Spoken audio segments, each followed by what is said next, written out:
Before I begin, I just want to say this is a spoiler review of the final episode of Attack on Titan. So if you're not caught up with the final episode, I would not recommend this video to you. Let's begin. Okay, my plan was to make this video after some time, but I'm making it earlier because there's a lot of criticisms to the ending and I want to address them. I also want to say I respect your opinion. Look, even I didn't think it was perfect, but it still was a great ending though. And if you think it's bad and your reasons are reasonable, then good for you. But some people are they completely misunderstood the meaning of this show and the meaning of the ending. Those are the kind of people I want to address. If you have some issues with the story or whatnot and it's reasonable, then it's completely fine here. Even I didn't think it was perfect. I did have some pacing issues with the episode and I have to address the things they were saying because this is just ridiculous. So where do I begin? Where does the story even begin? Some says it starts as early as 2000 years ago. Some say it starts from episode 1 of Attack on Titan, the year they showed. I think it was year 845 or something. Then some say in season 1 episode 7. Whatever it is, just remember, Eren can see the future, past and present simultaneously. The story begins and ends with his character, and I think this show ended in a great way. Not the perfect way, but still a great way. Since there are many criticisms towards the ending, let me use this video to address some of them, why they are so wrong. Because some of them clearly did not understand it. So let's begin. So the final episode begins with our scouts, Armin, Mikasa, John, Connie, Levi, Reiner, and Peak. She's not a scout, but you get the point. Landing on top of the founding titan, the battle of heaven and earth begins. Ymir is bringing back all these previous generation titan.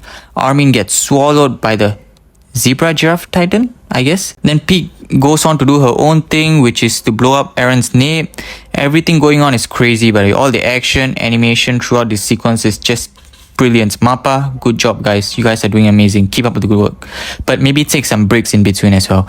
These guys are fighting for the lives of the remaining 20% of the population, and we see people coming together, working with each other, whether it's Marleyans, Eldians, that scene where Annie Leonhardt's father and the general guy from Marley team up and handshake with each other. That was just amazing. Putting their differences aside, and at the same time, we also see Armin and Zeke together. Now, this is a team up I did not expect at all, so it was kind of surprising to me. They talk about how life reproduces and adapts to the environment they live in to survive, whereas matter is created and destroyed. And then Armin and Zeke talk about some moments, whether it's the baseball or a leaf, some small moments in their life which meant a lot to them. And that's something I really like about this. It's trying to say that even the simplest things are worth fighting for, so they can be a motivation for you, even if the scale of the problem is as huge as mass genocide. And there was a Schindler's List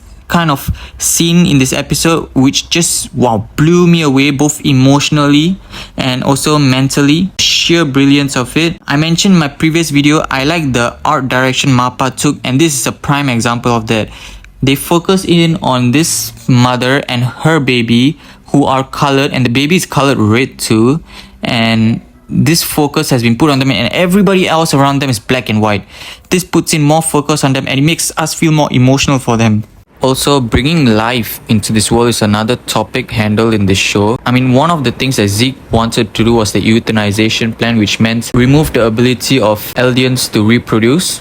And then in the previous scene, Armin and Zeke were talking about how life reproduces, and that's what makes life different from non-living things or matter. And it just adds to the mood and desperation of those people. And the symbolism of carrying the baby forward. I would be lying if I told you I was not emotionally wrecked when watching that scene. And just wow. And that was not the only symbolism in this episode. There was a lot. There was this other shot where John was holding on to Reiner. The action begins on top, and then they fall down. So the camera also pans down. It's like a puppet master controlling its puppets. It's showing how these titans are being controlled by the founding titan. It's some symbolism there, and that's something I really like. Also, I like the character development out of John's character here. In season 4 part 2, he was beating the crap out of Reiner for what he did to Marco like in season 1. And now he's actually saving his life. And seeing all these other scenes with Eren communicating with both Mikasa and Armin On one side, you have Mikasa. This is more of a what-if kind of situation. Instead of destroying the outside world, he lives with Mikasa peacefully and spends the rest of his 4 years doing so. But if that happens, then Eldia is doomed. All the people Eren cared about will be gone forever. I know there are still a few people out there who do not agree with the things Eren does, but this scene showcases once again, he's left with no other choice other than what he's doing now if he wants to save his friends. Because if he doesn't do that, then he's just gonna have to leave this place and live alone with Mikasa, which is another viable option. But if you were in his shoe, what would you do? Protect all your friends or just live peacefully for 4 years with Mikasa? And after the 4 years, who knows, Marley might destroy them all. So it was kind of either I destroy them or they destroy my friends kind of situation going on here. And on the other side, we have this scene with Eren and Armin, which is a bit longer. Here we see Armin and Eren talk to each other, going to all these different places they have been to and never been at and wanted to go to, like the volcano eruption area. Eren reveals what he was going to do to Armin, and we see Eren have a mental breakdown for the first time ever in this season.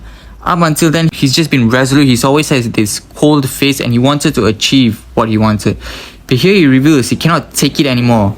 And I think this was the part that manga fans were criticizing, which, you know, I don't know how the manga handled it, but personally to me, this scene just humanized this character more. I'm not sure how the other anime fans took it, but for me it was beautifully executed. Everyone has their breaking point.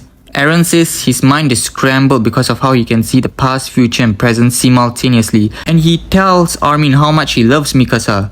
He finally shows his true feelings.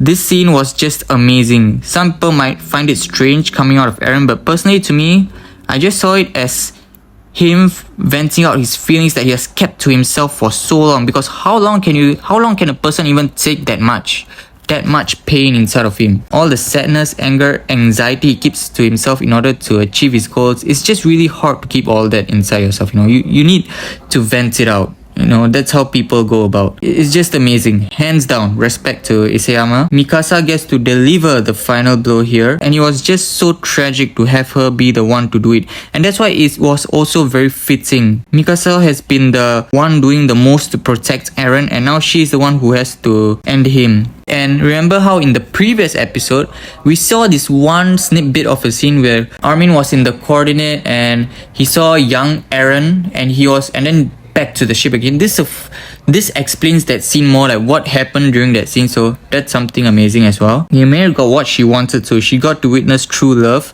the one between Mikasa and Eren. Her love with King Fritz somewhat parallels to how the love between Mikasa and Eren is. She's no longer a slave. Okay, after this sequence, all these characters had a great end, but I thought Levi had the best ending sequence. The part where he get to kill Zeke and keep his promise to Erwin, and when all the scout members just saluted him, I just stood up and clapped. If you didn't appreciate this scene, let me just ask you this: what is wrong with you, man? What the hell is wrong with you? Then a 3-year time jump happens. I think people also did not like the possibility of war happening again, because Eren gave up his life for this, and you would think that, and you'd want, you know, no more wars and thing, but let's face the facts. This Attack on Titan, what do you expect? This is how grim the world of Attack on Titan is.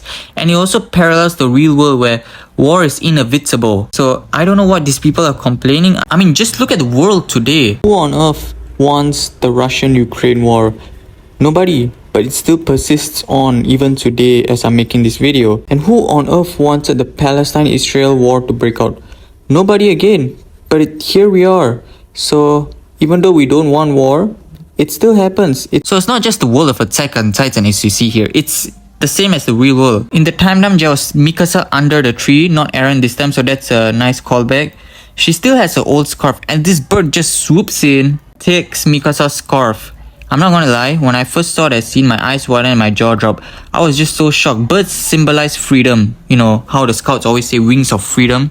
And is Eren really a bird? That's some great clues throughout the show to show that Eren's fate is to become a bird like that. Because here's the thing, birds represent freedom and Eren wants to be free. Other things I wanted to talk about, there are a lot of nods to season 1 in terms of dialogue. Those who can't abandon anything cannot change anything. That Erwin said in season 1, but it's brought back here, but Armin is the one who says it.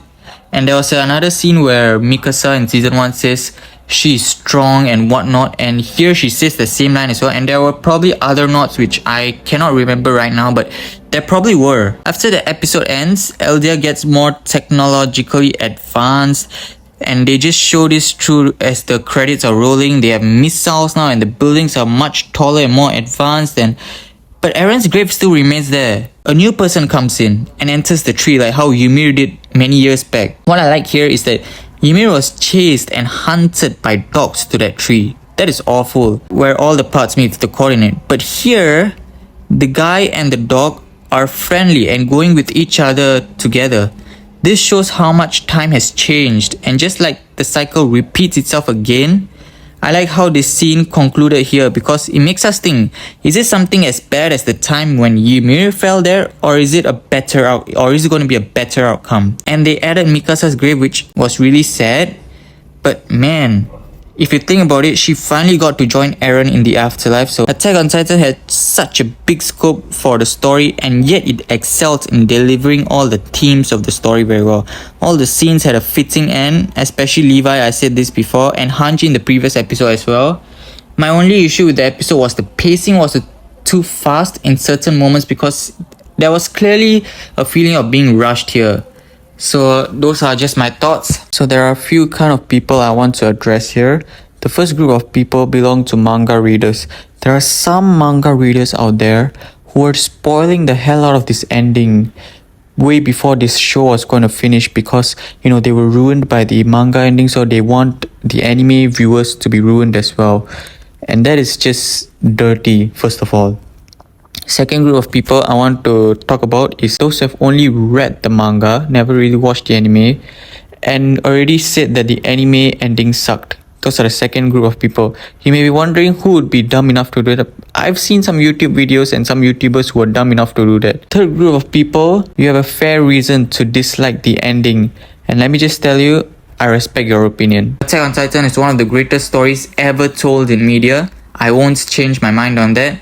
And that's all I have for this video. If you like this video, click the like button if you want to see more, subscribe to my channel, and see you guys next time. You guys are always the best.